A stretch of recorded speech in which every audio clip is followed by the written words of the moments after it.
Welcome to Hack Your Happiness. Every single time you do something hard, you are stacking that evidence toward the type of person that you believe you can become. Are you a teen or adult looking for more happiness in every day and ways to connect with people in your life? You've come to the right place. Hack Your Happiness is a podcast designed to bring you the behind the scenes of what brings iconic individuals happiness, plus their life hacks. I'm Mercedes. And I'm Anastasia. And we're the two teens behind Small Bits of Happiness. We're interviewing Olympic athletes, entrepreneurs, celebrities, and more. Throughout all of our episodes, you'll find great conversations, hacks that you can take away and try in your life, inspiration, as well as unique and surprising insights. Today, we are speaking with Sahil Bloom. Sahil Bloom. One of the fastest growing creators that I've seen over the last few years is Sahil Bloom. Sahil Bloom. Sahil is also a successful entrepreneur and owner of SRB Holdings. Basically, like from the outside looking in, you would have said that I was killing it and that I was successful. And internally, a lot of things in my life were falling apart. What are your top 3 tips for teens to create this winning mindset? I call it my 1-1-1 method. How can teens intentionally want to do more hard things? When you do that, when you take on this voluntary struggle, you prepare yourself for the involuntary struggles. Your mission is to impact 1 billion people. When people ask me what my purpose is, I kind of say to create more positive ripples. Welcome to Hack Your Happiness. Welcome, Sahil. Thank you so much for having me. I appreciate it. That was a great intro, by the way. I'm gonna need to pay you for that later. Oh, thank you. We're very excited to have you here with us today. We're huge fans of your work because you're such an iconic influencer, investor, entrepreneur. So take us back to the beginning of your journey as a teenager. How did you find your interest in business and in helping elevate others? We just want to quickly say, check out our happiness wellness products designed by us for individuals of all ages to help you bring a small bit of happiness to your home with our tangible tips and tools. Check them out in the show notes.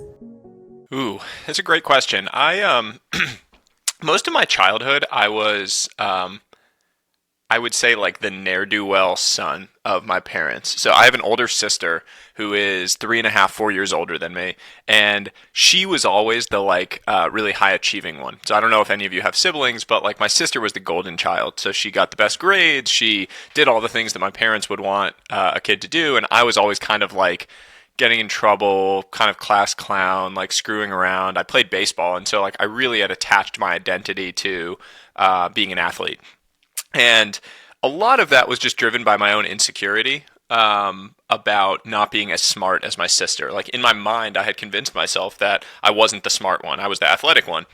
And that sort of like, that feeling basically like crept into everything that I did and how I pursued anything. And so I just convinced myself that that was true about me. I wasn't as smart as my sister and I couldn't achieve those things academically, so I had to pursue other things.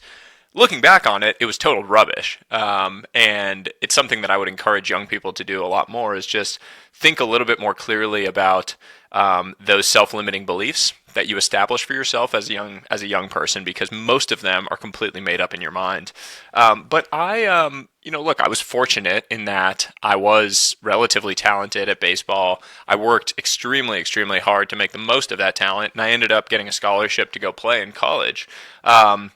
And that was really, for me, like a jumping off point into the rest of my life, because college was the first time I'd had real sort of formative failure in the pursuits that I had been going after. And in particular in baseball, but also academically, things had kind of been easy-ish for me in a small school, growing up in a small town, and then going to a place like Stanford where everyone was really high achieving, everyone was really smart, and I knew for the first time in my life that I was really going to have to work if I was going to accomplish anything.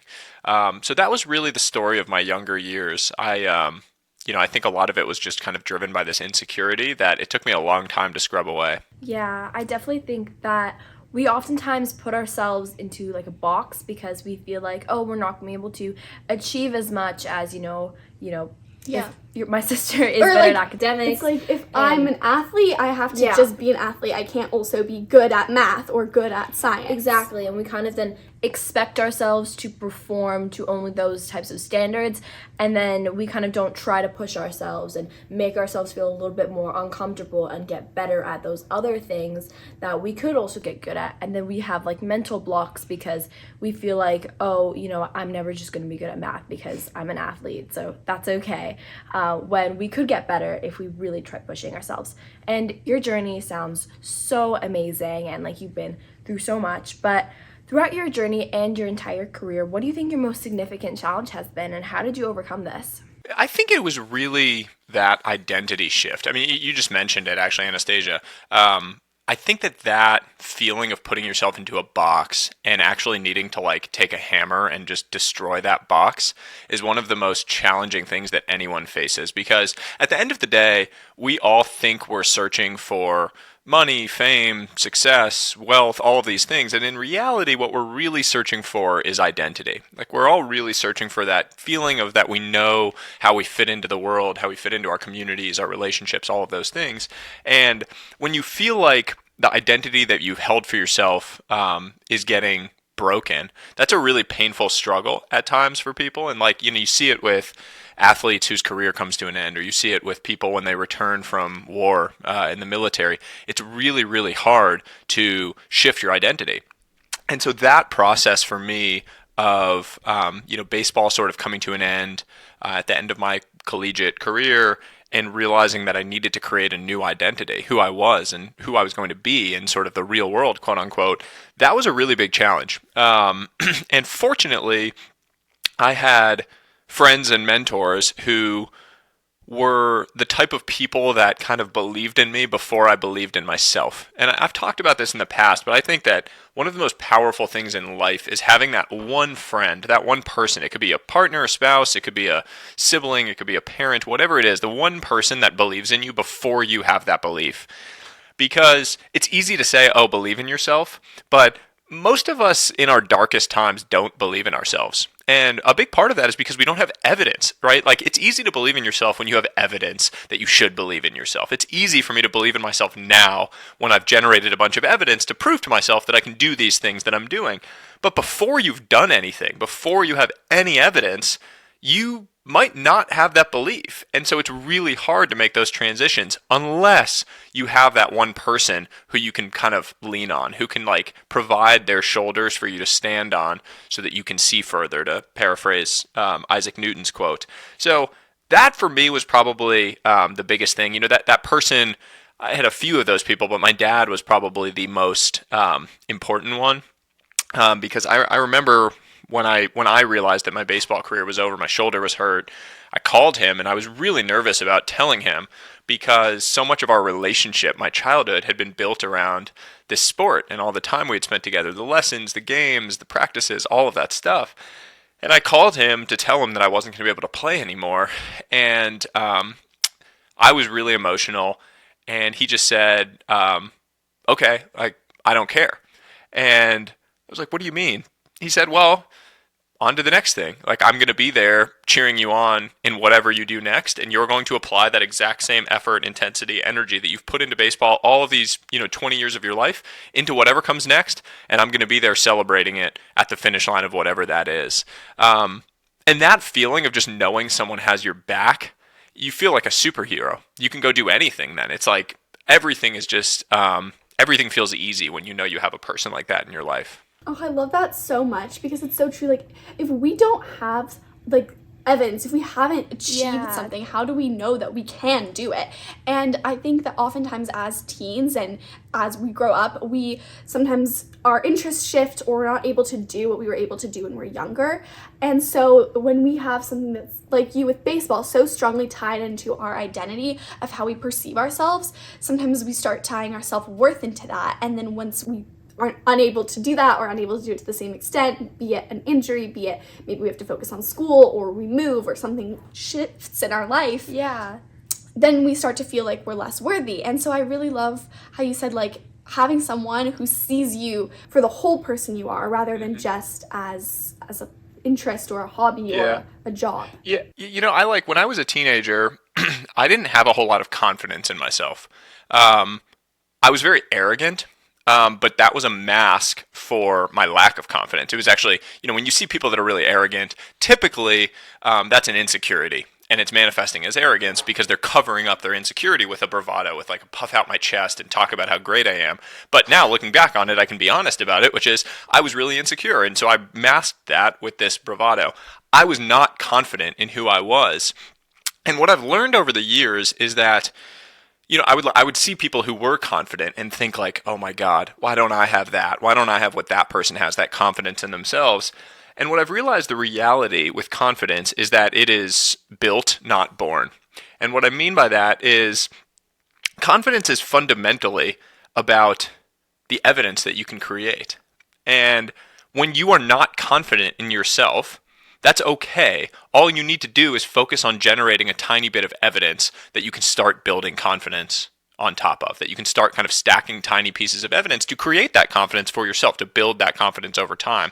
And that's why I harp on now physical fitness and doing hard things as an easy way, I shouldn't say easy, but as a free way that you can start stacking and start creating little bits of evidence that build that confidence for you. And they have ripple effects. So if you build confidence by waking up early or, getting up when you said you were going to, or eating that healthy breakfast, or whatever the tiny little thing is, you start creating little bits of evidence for yourself that you are the type of person that shows up, that you do what you say you're going to do.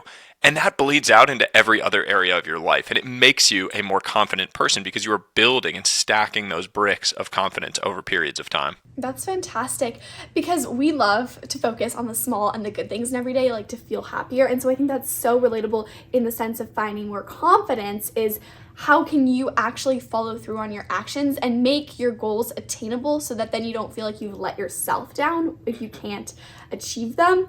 And like you said, achieving those hard things is a very effective way to gaining confidence. And you talk a lot on your social media and your newsletter about the importance of doing hard things, be it waking up at 4 a.m. or doing a cold plunge, etc. So why is doing hard things so important, and how can teens intentionally want to do more hard things? Yeah, I mean, every single time you do something hard, you are stacking that evidence toward the type of person that you believe you can become. And it's free, right? Like it's one of those things that literally anyone in the world can do. Whether it's Jeff Bezos, like richest person in the world, or a poor person, you can still get up and do something hard to start the day. And you can start making a good decision today that's going to lead you to a slightly better version of your tomorrow. It doesn't mean it's fair that you don't have a lot of means today and the other person does, but the world isn't fair, unfortunately. What is fair is that there is an equal opportunity to go and do things, to take action today that is going to drive you in the right direction. And one of the most beautiful things about life is that no matter where you are in this moment, no matter how much darkness you're in, no matter how far down and out you are, you're just one good decision away, one tiny good decision away from being in a slightly better place tomorrow than where you are today. And that's in your court. You can actually go and take an action. So when I talk about doing hard things, when I talk about waking up early or getting in a cold plunge or having hard conversations or focusing, whatever that might be, it's not really about that thing itself. It's about what you are doing, how you are convincing yourself, the identity that you are creating, that you are a winner, that you're the type of person that shows up, that you're reliable, that you do these things regularly. And when you do that, when you take on this voluntary struggle, you prepare yourself for the involuntary struggles that inevitably come into your life. So when they do, this isn't that hard for me because I know how to handle the stress. I know how to handle the struggle because I do it every single day. I think that's so important. Yeah. Also, creating that kind of mindset for yourself that, if you know that in the past you've been able to do hard things, you've been able to be disciplined and wake up at a certain time and, do the cold plunge, even though it's kind of scary to get into. I think you kind of start to carry yourself with that confidence, that pride, and knowing that you can do that. So then when a challenge comes, you can actually break through it because you are assured in yourself that you can do it and you have that kind of discipline. It's like that, get comfortable with being uncomfortable. Yeah. This is a way to build up the habit of knowing what it feels like to be uncomfortable and not stopping in your tracks, being able to keep going. Yeah, I mean, I had in sports, there's tons of examples of it.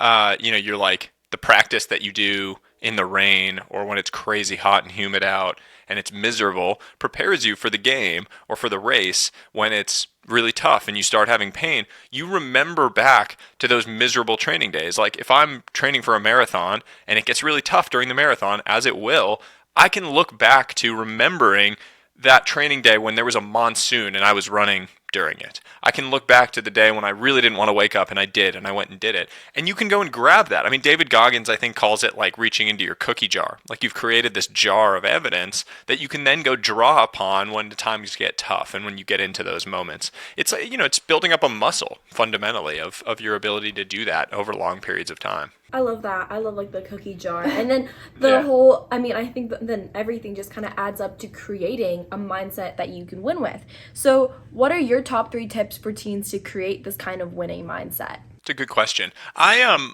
loved what you said earlier about sort of small things, like tiny moments of happiness during the day. I think one of the most important things anyone can do is slow down. When you're a teenager, especially, and in your 20s, everyone wants you to speed up, and you start getting into this mindset of like, oh, I can't wait until I'm 16 so I can get my car, or I can't wait until I'm 18 so I can go to college, or I can't wait until I'm 22 so I can get my first job, so I can move out of the house, so I can, whatever. All of these things, you're kind of doing something in anticipation of the next thing. And life is really short. And I mean, when you're older, you would give anything to be able to go back and be 20 again, or be 16 again, or be 18 again, and relive those years. And yet when you were in them, you were constantly just trying to speed things up and get through them to whatever that next future is. So I've always thought that it's just a really good practice to force yourself to slow down. One of the ways I do that is every single evening I have this, I'm trying to see if it's in front of me. I have these small little journals, like a little sort of pocket notebook journal that I'll sit down and I'll write. I call it my 1-1-1 method. I'll just write down one win from the day. That can be anything. Like I woke up when I said I was going to. I ate the healthy meal. I did the work I've been dreading. Whatever the thing is, one tiny win, one point of stress, tension, or anxiety, something that's on your head that you just want to get off your brain, onto the paper, help you go to sleep at night. And then one point of gratitude, something tiny that was beautiful during the course of the day. It could be like, it smelled really good after the rainstorm when I was outside, or the way that my niece or nephew smiled at me or laughed. Whatever the tiny thing is that you felt grateful for, write it down.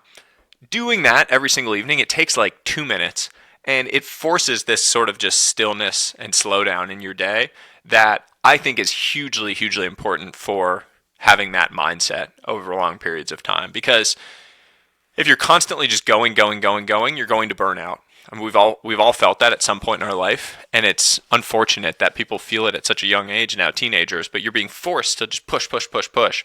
Doing stuff like that forces you to kind of like pull back and actually hit the brakes a little bit and get that recharge on a daily basis. That's really quite healthy. Let me see. 2 other tips. You're going to press me here.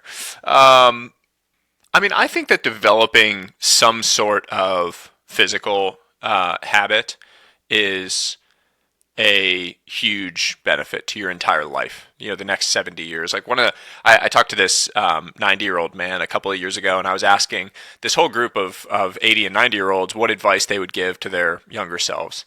And he said, treat your body like a house you're going to have to live in for the next 70 years. And I remember just being really struck by that, because it frames the pursuit of physical wellness in an entirely different way. Your body literally is a house that you are hopefully going to live in for the next 70 years, God willing. And treating it that way means making daily investments and making sure you're taking care of the foundation, making sure you're making repairs along the way, doing those kind of things. And I think that those habits, when they're built in your teenage years, last forever. I mean, I have so much respect for the people that helped me build my physical training habits when I was 16, 17, 18 years old, because it never went away. I still have this like love of physical training that was started when I was training for baseball stuff as a 16, 17-year-old. So it doesn't have to be that you're like being a maniac in the gym. It doesn't have to be that you're, maniacally training for your sport, ultra disciplined. It could be that you take a walk every day, 15, 30 minutes, whatever it might be. Get outside. It could be that you like going for a jog with your dog Or it could be that you do like training in the gym and doing things that you can kind of like aesthetically see the difference in your body. But start building that habit of taking care of yourself, and it goes a long, long way. I love that. I think that, creating the habits of just, self-care, and I think movement is so important because you're also able to clear your mind, and, going on a walk or working out is a great time for thinking, how has my day been so far? Have I been really stressed out? How have I been handling that? And almost like taking a breather and being able to pull some of the brakes. But I also love, that 1-1-1 method. I think it's so smart to write down one thing that you one thing that you were stressed about, and one thing that you're grateful for, because I think that those kind of cover a lot of the day, because there are like waves during the day where you're Definitely. kind of more stressed out, when you're more like grateful, and when you're like, oh, I'm winning. And so you kind of are able to think back and relive kind of the day through looking through all of those. I also think that that's a really approachable strategy, because a lot of the times we're like, oh, if I'm going to do self-reflection, it's going to take me 30 minutes. I have to journal, I have to go through my day from the moment I got up to right now. And it's scary. And so a lot of teenagers, I think, don't want to do that. They're like, I don't have time for that. But when we are doing 1-1-1, it's quick, like you said. It takes you just a few minutes, maybe while you're having like a snack, or after watching a show with your family, like just taking a few minutes for you to build up your confidence, and to know and to get to know yourself in a sense, like what you're grateful for or what you're struggling with. And I also love writing it down rather than just like brainstorming it, because then you can look back and say, it becomes hey, like a cookie jar. Exactly. It does become kind of like a cookie jar. Yeah, I completely agree. I mean, the reason I never journaled was because I was that person. I like thought I needed to sit down for 30 minutes with a cup of tea and like look out over a lake. Like I had this vision of what journalers looked like, and I couldn't do that. I was like, oh man, I would try it for 2 days and then I would stop. I would break the habit for whatever reason. And so what I realized is I needed to find the kind of like minimum viable version that could just get me going and start like building the muscle. And so I think it's healthy too to just do that in every area. If there's anything that you're trying to start, don't start with the like 1 hour workout every day. If you're trying to start going to the gym, start with like a 15-minute walk every single day, and just start there and do that for 30 days. Like you don't need to level that up to level 100. You can just start at level 1 and slowly build. Life is, life is sort of like a video game. So you don't need to start at level 10. You don't need to like all of a sudden wake up and be, a bodybuilder or like the people you see on Instagram. And it's the reason social media is so unhealthy in a lot of ways too, is like you see people's highlight reels, and most people only show when they're feeling incredible, and they're only showing the edited picture when they look amazing. And, there's a whole lot of reasons why it creates this like unhealthy image of what motivation and what life really is. You don't need to do any of that. You can just start at the very basic level on anything new you're trying to take on. And the last thing I would say is like, there's a big difference between saying you don't have time for something and the reality, which is often that you don't have the desire to do it. We make time for the things that we really want. We just do. Like people say they can't wake up early. Like, oh, I can't wake up early. I can't do that. Well, like if you had a vacation of your dreams and you had to make a 6 a.m. flight, you'd wake up at 3 a.m. and you'd go make the flight. You wouldn't miss it. So why can't you do that when it's talking about building your life and your future and the life that you want? Because you have to, do some work or work out in the morning, whatever that thing is. You can, you just don't want to. And so remembering to reframe that and like holding yourself to the fire a little bit more. A lot of times people will say you got to give yourself more grace. And I think that it's healthy to give yourself more grace a few times a month and just sort of like allow yourself to slow down. But I think for most of us, we need to be able to hold ourselves to account a little bit more on these things. 100%. And I think that's something that I've noticed even amongst like teens that I know, is that there's this whole sense of like, I deserve a break. I deserve to slow down. But at the same time, like if you're always slowing down, it's almost like, when are you going to work towards achieving your goals or achieving your dreams? Like I know right now it's summer break, and I know so many teenagers, I was like, are you doing a job, or are you going to, get an internship? And they were like, I'm going to go on a trip, and then I think I'm just going to, relax. And I mean, of course, taking time off from school and downtime is great, but you can balance that with working towards your future, building up your resume so you can get into the school that you want to or the program that you want to achieve. And so I like to think about as well is like, what would my future self do? And how would she or he find that balance, How would she want to work? How would she want to take a break? And how would what I'm doing now serve where I want to be? Exactly. And almost like looking Yeah. back and trying to see, like, how would she be proud of you now, and how would what you're doing now build up and accumulate eventually to where she is. Yeah. Yeah, it's like the way I've always thought about it is that everyone thinks on a macro time scale where they're like, oh, I need to recharge, so I'm going to take a week vacation. I think it's much more effective to just think about every single day in a day, I need to have the sprint, like I need to have the push that's driving me towards my envisioned future. I also need to have the rest and recovery that's allowing me to recharge and not feel burnt out. If that's built into every single day, you never need to you never need the like 2-week vacation because you never feel that level of burnt out. I mean, I haven't taken a day off doing work in 10 years. And that's not because I'm like a hardo or because I'm like a hustle till you drop type person or I believe in no sleep. It's because every single day I'm doing things that are recharging me. I'm also doing things that are pushing me forward.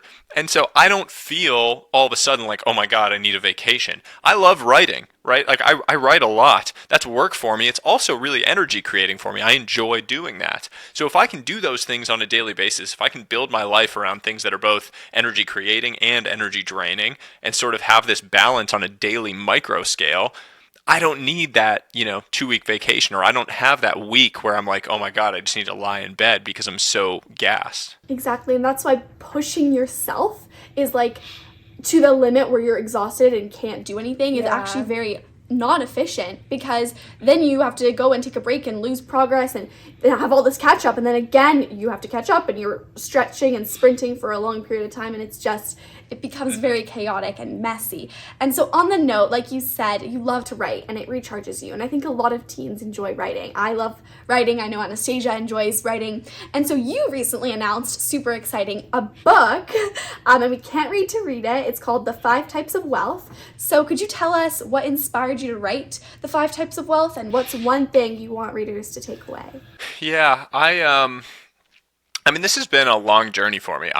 So I was working on a very traditional path for the first 7 years of my career. I was at a private equity fund, rising through the ranks, making more and more money. And basically, like from the outside looking in, you would have said that I was killing it and that I was successful. And internally, a lot of things in my life were falling apart along that journey. My relationships, with my wife was suffering, far away from my family. My health was suffering, from inactivity, from stress, from drinking too much, a lot of reasons. And I had to make a change if I wanted to end up where I wanted to in the long run. And so in May of 2021, I made the decision to leave my job. We moved back to the East Coast to be closer to our families. And, my wife and I decided to build our life in a very different way, and in a way that prioritized a deeper and kind of more comprehensive set of pillars of a wealthy existence.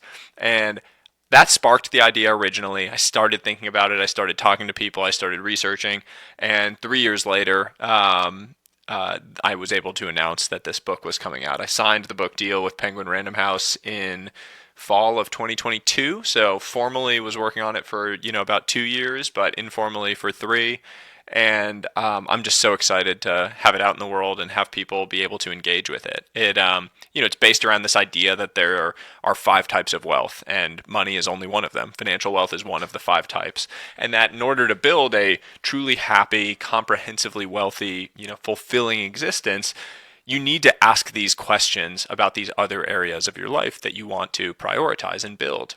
And it's really framed the entire book around these questions that people can be asking themselves, discussing with people they love, and the tools that you can actually use to go build those different types of wealth into your life. So it'll come out February of 2025. It's available for pre-order now everywhere books are sold. At the5typesofwealth.com is the website, and it'll be officially delivered on February 4th. That's amazing. I know, that's so exciting. I know that it takes so much to put Yes. together a book, so I'm very excited. Yeah, it was definitely a journey, and it's very different than every other form of content I've created because, with anything else, with my newsletter, with social media, you get immediate feedback loops on everything that you do.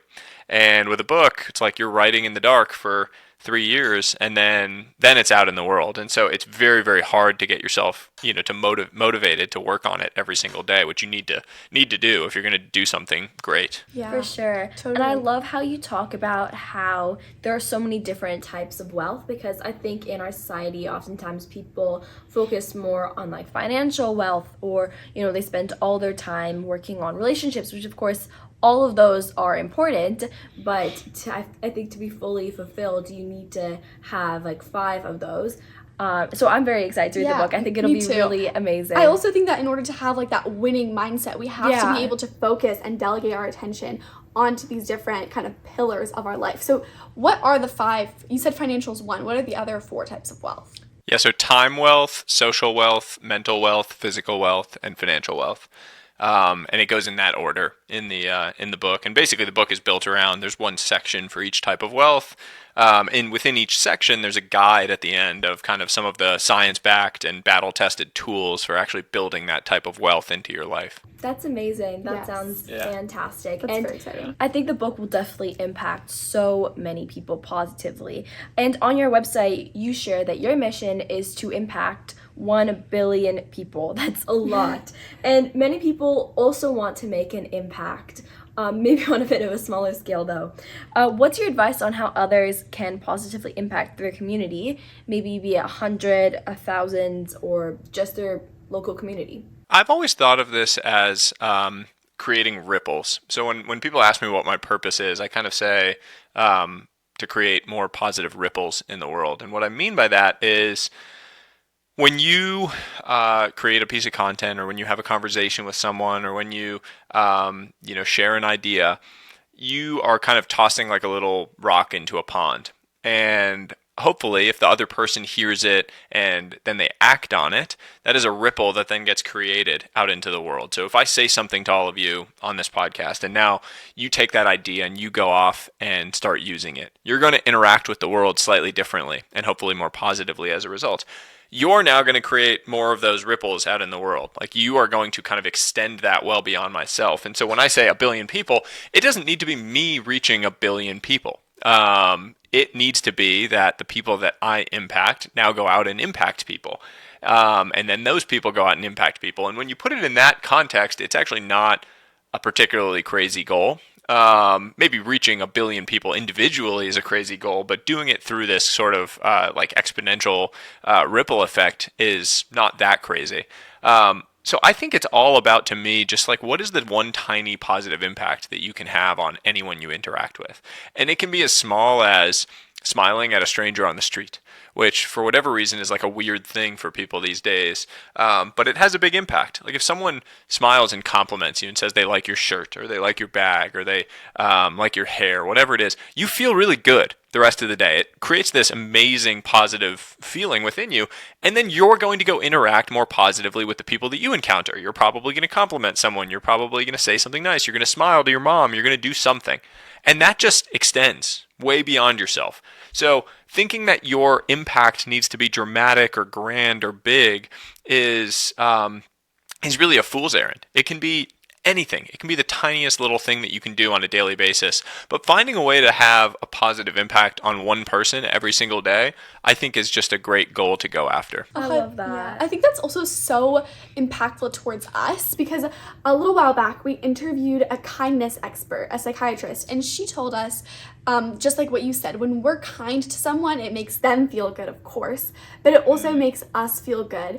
And in fact, it helps those around us also feel happier when they So witness. it's like an even wider ripple. So you're kind Exactly. of like increasing it like 2 or 3 times, Yeah. and you're affecting even more people by just saying something kind. Exactly. Yeah, I love that. So I think that's a really great way to kind of broaden the ripple effect, is like realizing that you can make an impact. Because again, I think a lot of times teens are like, I want to help someone, I want to do something good, but I don't know how to do that, and it's a big goal to like make an impact in my community, or I don't want to spend a day volunteering, I don't have time for that, so how can I? And then we just kind of brush it off and say, I guess I'm just gonna leave it or do it once I'm older. Like you said, always trying to think about what we'll do when we're older rather than what we can do in the moment. It's definitely very empowering to know that you can actually make a difference by just doing something small, and that it can build up. And I also think another thing is like helping out your parents or those people in your house, be it maybe a sibling, like even helping your parent unload the groceries or help them make dinner, help them clean up is such a great way to connect with them, spend time together, and again, make that positive impact. I love that. So one thing that we always love to ask people on our podcast is, what is one piece of advice, kind of like, I guess, what you asked the 80 and the 90-year-olds, but on a different scale towards your teenage self. What is one piece of advice you wish you could give to your teenage self? You're never going to have it all figured out. I spent so much time and energy worrying about my path and feeling lost and feeling like I didn't have a perfect vision or a perfect plan for the future, and that I had no idea what I was doing. And now looking back on it, I realize that you're not really supposed to. You're not supposed to figure it out when it comes to your future. The most successful people in the world have no idea what they want to be when they grow up. I have no idea what I want to do in 5 years, in 10 years, in 15 years. There's no plan. I just know what I want to do today and the actions that I want to take and the things that I want to create. You're not supposed to figure it out when it comes to your future. We're all in a process of figuring it out that never ends. And embracing that and realizing that the intense pressure to have it all figured out is just a made-up cultural pressure that you can just reject would have been really empowering to me in my teenage years.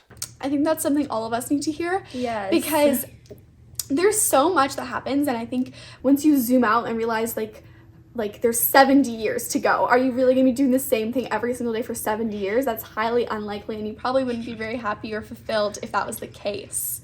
So it's okay to definitely to just change. focus on doing something that you love and that energizes you and that you feel is pushing you forward and is elevating you, and just focus that on right now. And if you start getting interested in other things, start to explore that, because I Don't put yourself in a box. Exactly. Don't say, this is what I'm good at, this is what I'm going to stick to doing, because by exploring and by being curious, you can't ever go wrong. Also, you said a lot earlier about how you prioritize now your wellness as well, aside from just the work. So could you tell us a bit more about how you recharge and how much you aim to sleep at night? Yeah, I mean, I get 8 hours of sleep. I probably have the schedule of like a 90-year-old man. I go to bed at like 8:30. And get up at about 4:30 on a daily basis. So I'm not like cool. I'm not going out to clubs and partying and bar. Like, I have dinners in New York City and I have them at 5:30. I'm really not in a season of my life where I'm trying to have a million friends. I really worried about that, like in my 20s and even in college. I was like, I wanted to be friends with everyone, and I would much rather now have like 20 really close loving relationships with people that I really know and can go deep with than 100 of kind of loose connections. I just don't really care anymore. And so I'm personally really drained by the idea of like big group events. I love one-on-one dinners. I love really intimate conversations. So I've really just tried to kind of build that into my schedule and into my structure. On a daily basis, I mean, I'm up at 4:30. I get in the cold plunge right away. Most mornings I'm posting that somewhere on social media when I'm doing it. And then like on a daily basis now, I mean, I'm in the sort of like peak of training for this marathon. So I'm doing, usually like at least 2 hours of some sort of run plus lift and workout. And then basically eat the exact same things every single day. I do a sauna and cold plunge at night before going to bed. So yeah, I'm kind of a routine junkie. I don't need a whole lot of novelty in my life to feel good. I actually get a lot of pleasure from just being in my routines. I love that. I think that I'm the same way. Like, I love whenever we go away on a trip, I'm like, what's going to happen to my routine? She wakes up at like 5:17 every day. Yeah, like that's my 5:17 morning on the time. dot. Yeah. Scary. I don't know how she does it. That's rare for your age. That's amazing. Thanks. I just like it. I think I'm the same. I like the routine, Anastasia is the same. I feel like you're getting to the part. Yeah, I used What's the age difference? 2 years. I'm 14, she's 16. Wow. I can't believe you guys are doing this at 14 and 16. It's so cool. It's really inspiring. Thank you. That's so kind. What do you like to do every day that brings you a small bit of happiness? Anything that I get to do with my son brings me so much joy. During the summers, it's been a lot of like time outside, go in the pool. We've got a pool in the backyard, and so like take him in there in the afternoons or play out in the backyard, go on walks with him and my wife. Anything where I'm kind of seeing his joy, I feel like brings me a lot of joy. There's something about being a parent that you two will someday experience where it's just like the joy is amplified. So I have felt plenty of happiness in my life, but nothing makes me happier than seeing him happy. It's like there's like a 10x amplifier on anything that they feel, which also means that when they're upset or sad or hurt or anything, you feel that to the extreme as well. But the happiness on a daily basis from just seeing him experience things and feel joy is remarkable. I love that so much. That's so sweet. Spending quality time with our family is so important. I know that we love spending time with our family too. Do you have like a motivational quote that you love and remember, and if so, why? I have a few that I really like. I mean, I would say one that has really resonated recently is you don't have to be great to start, but you have to start to be great. I think that was Zig Ziglar that said that. That just really sticks with me because a lot of us think that we need some exceptional level of talent or skill in order to start something new, and the reality is that is just such a flawed perspective. You just have to start. You just have to start doing something. I love that. I think it's so important to just do it. Oftentimes we get caught up thinking, oh, but what if I suck? What if people laugh at me because I'm not as good as them? But the thing is that no one expects you to be as good if it's like your first day doing something. And just honestly, it'll be more interesting for people to be like, oh, look at that. Like they're trying to do something and that's impressive. And you will get great as long as you just keep going, keep trying instead of getting scared of not being great. Yeah, no one's looking at you either. Everyone's just worried about themselves. We all tend to concern ourselves with what other people think. I remember in high school, like the idea of sitting by myself at a table was terrifying. I was like, oh my God, everyone's gonna be making fun of me, that I'm a loner, that I sit by myself, I don't have friends. But the reality is like no one is thinking about you. Everyone's just worried about themselves. Everyone's worried about that zit that they have or how their outfit's not good or whatever the thing is. Everyone is just focused on themselves. No one's really looking at you. And if they are, they kind of forget about it within a couple minutes. So it should be liberating to realize that you can kind of just do your thing and be yourself and live according to your values and learn and be curious and go after all of those things that create energy for you. Oh, yes, the spotlight effect. I know this is something that has happened to me before too, where I'm like talking to a friend and I'm like, I felt like, my outfit today just was not coordinated, and they're like, I didn't even remember what you were wearing or something, because everyone's just focused on... Too worried about their outfit. Exactly. It's so funny how that is. So obviously you have your book coming up, which is super exciting. Do you have anything else exciting that you would like to share with us? No, the book is going to be the big one. I'm going to do like a tour after that and go...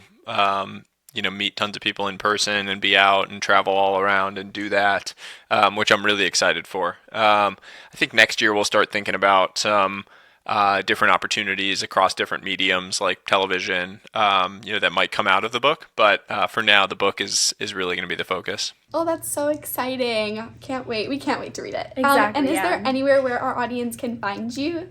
My website is sahilbloom.com. The book is at the5typesofwealth.com. Having a unique and kind of weird name. I think I'm at Sahil Bloom on every platform, social media. So you can find me there wherever. Awesome. Well, thank you so much, Sahil, for joining us today and for sharing your story and all your amazing insights. This has been amazing. So thank you so inspiring. much. Thank you. And thank you for inspiring me. This is it's so cool that you two are doing this, and I can't wait to see where it is in 5 and 10 years from now. Thank you so much for listening to this week's episode of Hack Your Happiness. And thank you so much to Sahil Bloom for joining us. He's so inspiring, and I absolutely loved all of his hacks and insights. Anastasia, what was your biggest takeaway? I think my biggest takeaway is definitely the little ripples, because you never know how you can actually impact so many people. And by just doing one small thing, or complimenting someone, or by smiling someone on the street, or complimenting someone's outfit, you could actually impact so many people. I love that. What about you, Mercedes? One of my biggest takeaways is how intentionally doing hard things